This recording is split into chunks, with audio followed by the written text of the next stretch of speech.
Bonjour chère Rueilloise, bonjour chers Rueillois. Comme régulièrement, je viens vous tenir informé des évolutions en fonction de la sortie de la cellule de crise qu'on vient de terminer en mairie pour prendre les décisions les plus adaptées pour au maximum vous aider dans ce confinement. Tout d'abord, l'arrêté préfectoral sorti hier soir, qui est très important. Il interdit les activités physiques entre 10h du matin et 19h. C'est un arrêté préfectoral, donc qui vient certainement du sommet de l'État. Et cette interdiction sera observée, sinon si elle n'est pas observée, vous serez sanctionné. Soyez prudents. Ensuite, pour les commerces, notre principal souci aujourd'hui, ce sont les masques, je vais en parler, mais ce sont les moyens d'alimentation pour les Rueilloises et les Rueillois, puisqu'on ne nous autorise toujours pas à réouvrir nos marchés, malgré toutes les conditions de contrôle qu'on peut mettre en place. Alors, nous avons décidé les points de retrait. Ça fonctionne très bien. J'étais encore au Godard ce matin. Il y avait plus de 150 clients qui sont venus retirer. Sur Buzenval, ça marche très bien aussi. Mais nous sommes en train d'ouvrir des boutiques éphémères. Et je dois dire que je suis très heureux de ce que j'ai vu hier. Plus de 250 personnes sont venues à Rueil-sur-Seine, au centre de loisirs Michel Ricard, où il y avait plusieurs commerçants, 5 commerçants, qui proposaient du fromage, de la volaille, des primeurs, du poisson, etc., etc. Merci d'avoir répondu à l'appel. Ils resteront en place à Rueil-sur-Seine jusqu'à dimanche. Nous sommes en train de mettre en place d'autres boutiques éphémères. Vous savez, celles qui existent rue Voyant-Couturier, à l'ancien Mango. Nous essayons de mettre en place 2 autres boutiques éphémères. Une à Gallieni, à la place Jean Bru, dans notre local d'activité. Et je pense que cette boutique éphémère commencera mardi 14 prochain, à partir de 9h, et fonctionnera jusqu'à vendredi. De la même manière, une boutique éphémère sera créée dans la salle Ribert, c'est sur le bas de Rueil, en face du stade Le Noble, pour les populations qui sont tout alentour, et même régime mardi 14 ou vendredi 17. Alors sur Ribert, vous aurez un poissonnier, un primeur et un fromager. Sur Gallieni, vous aurez un primeur, un fromager et un boulanger. Nous essayons de mobiliser le maximum de commerçants pour que ces boutiques fonctionnent. Mais nous arrivons là au bout de nos possibilités, parce que les commerçants forains sont quasiment tous mobilisés. Il sera difficile d'ouvrir d'autres boutiques éphémères. Nous avons mis en place Marché Solidaire, vous le savez.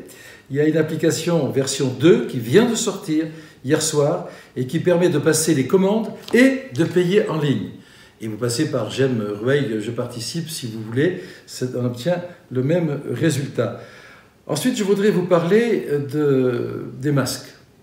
C'est un énorme problème. Je suis sollicité pour prendre des arrêtés d'interdiction de sortie sans masque. Est-ce que le maire de Rueil, comme le maire d'ailleurs de la même manière, peut-il prendre un arrêté pour interdire à sa population de sortir de chez elle sans masque si le maire de Rueil n'est pas capable de leur procurer des masques? Je ne sais pas faire ça. Je ne sais pas vous interdire et ne pas en même temps vous permettre d'avoir les masques pour sortir. Donc, tant que l'État ne libère pas les masques, j'ai demandé à l'atelier des mamans, et je remercie Florentin Majacavello, le directeur de la prévention qui s'en occupe avec toutes ses équipes. Il y a à l'atelier des mamans en ce moment 30 personnes qui, avec les machines à coudre que nous leur avons distribuées, commencent à créer des masques lavables alternatifs, donc normes AFNOR.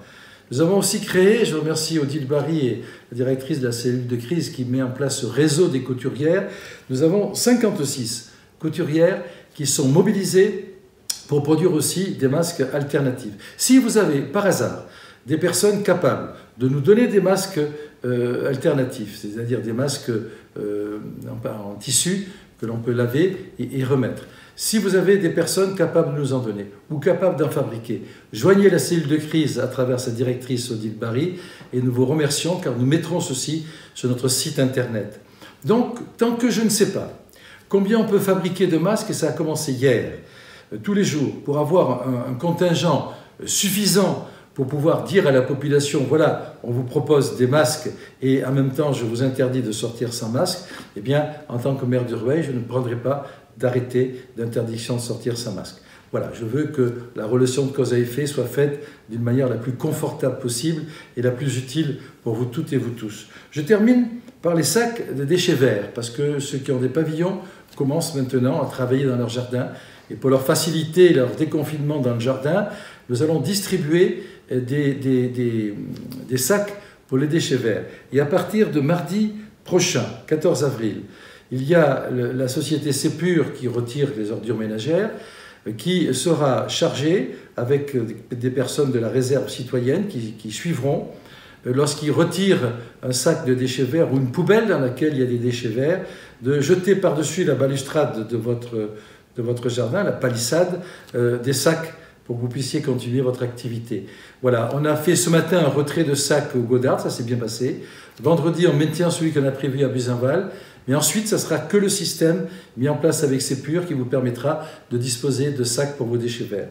Je pense n'avoir rien oublié, sauf que je vous confirme que vendredi prochain, je ferai comme vendredi dernier un Facebook pour répondre à toutes les questions que vous vous posez légitimement.